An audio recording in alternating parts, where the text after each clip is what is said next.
Alright, my YouTube family, welcome back to the Gaming Brigade, and one request I've been receiving from new and returning players since the start of Year 6 Season 2 is if I put together a build that had no exotics in it whatsoever and could still do a lot of damage and give you high survivability as well. Therefore, in today's video, I'd like to take a moment and highlight one of my favorite builds to use, and what's great about this is you can use this whether you're solo or in a group, doesn't really matter my fellow agents, and all of this gear is in the general loot pool, and you should be able to get it pretty damn quick. Now, as always, we're going to jump right into the information, and if you happen to enjoy this, do me a favor and hit that like button. It truly helps the channel out, and if you want to stay up to speed on all things Division, feel free to hit that subscribe or join button as well. Now we're going to jump right into the breakdown, starting with the specialization. I'm using Technician, and the main reason for that is because that allows me to equip the linked laser pointer, and when I'm using that, it is automatically going to pulse every single enemy I target. Now that means I have to have the rifle equipped in my weapon skill tree, and the other two weapons are going to be your primary and your secondary. Now my primary for this build is the Carbine 7 with the Talon Flatline,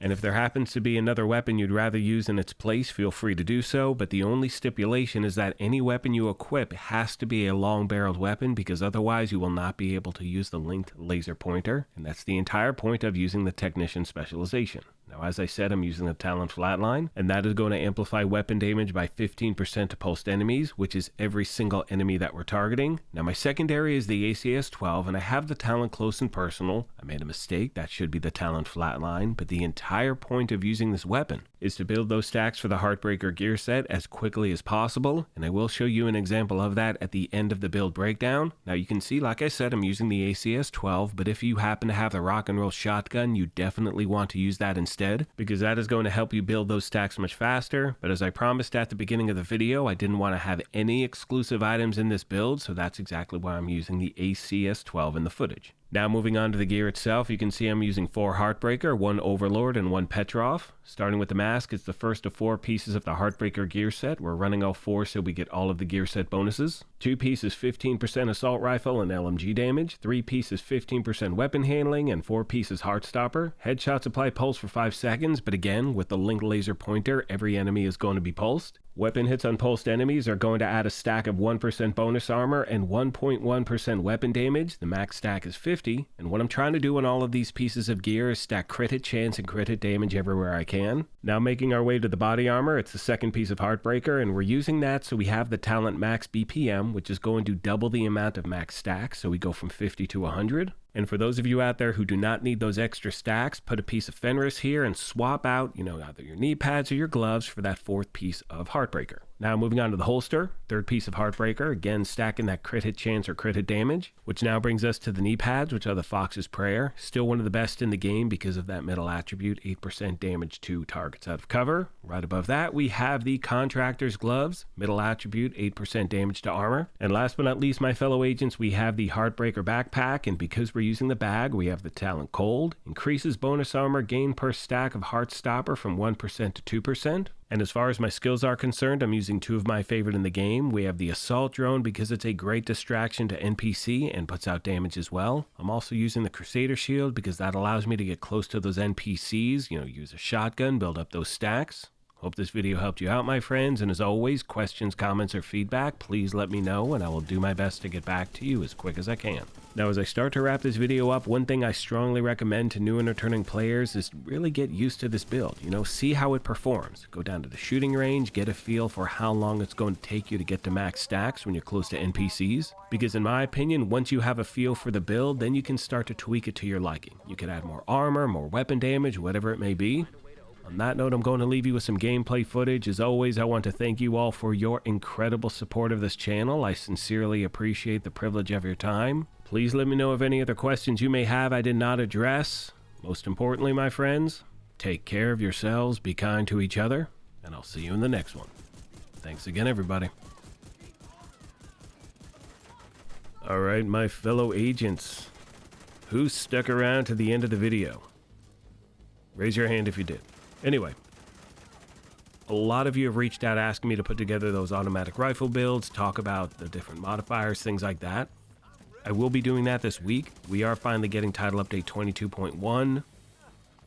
Going to fix a lot of issues that players have been having, delta issues, issues with modifiers, things like that.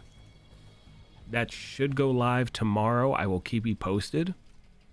And that's all I got for today, my fellow agents. Thank you again for everything. Take care of yourselves, and I'll see you in the next one.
Right here!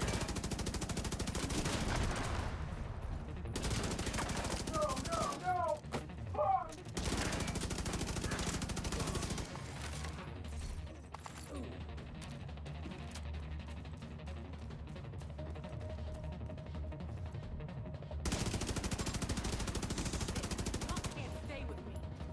All clear.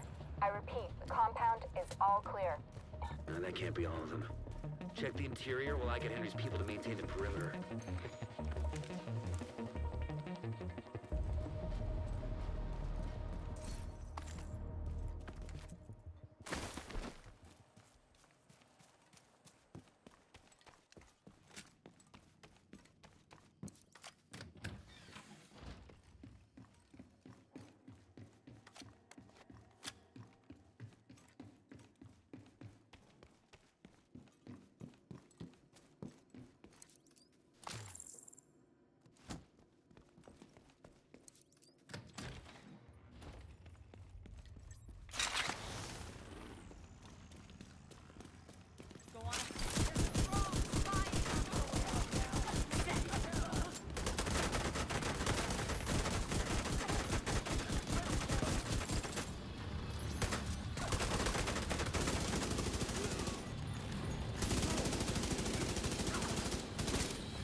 Intrusions have turned the memorial into a base. There's an area beneath you with increased security. Isaac can't access data on this location. Stay alert. I don't know what you're walking into.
according to the schematics Isaac pulled upstairs, we can lock that tunnel door from their control center.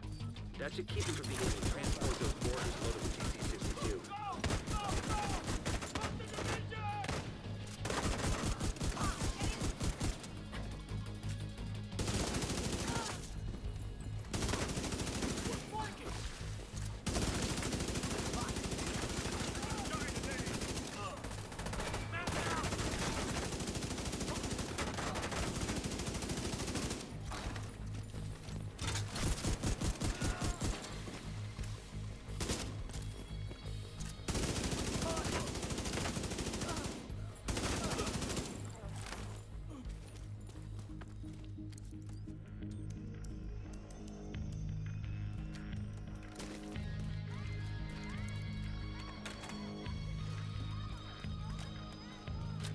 That should keep them from getting more of those mortars.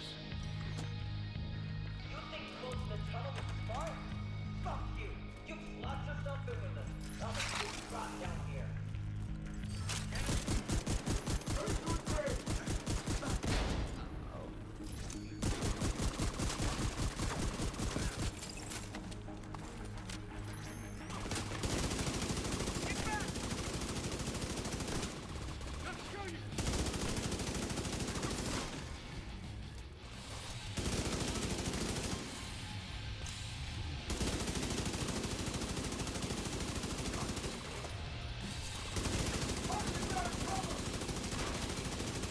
Good work.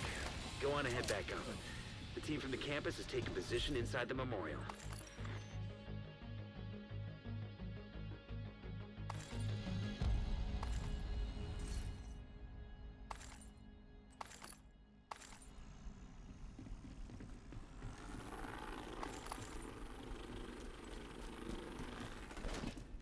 If you hadn't stopped them, I know they would have used those weapons on us, and we would have ended up like Castle.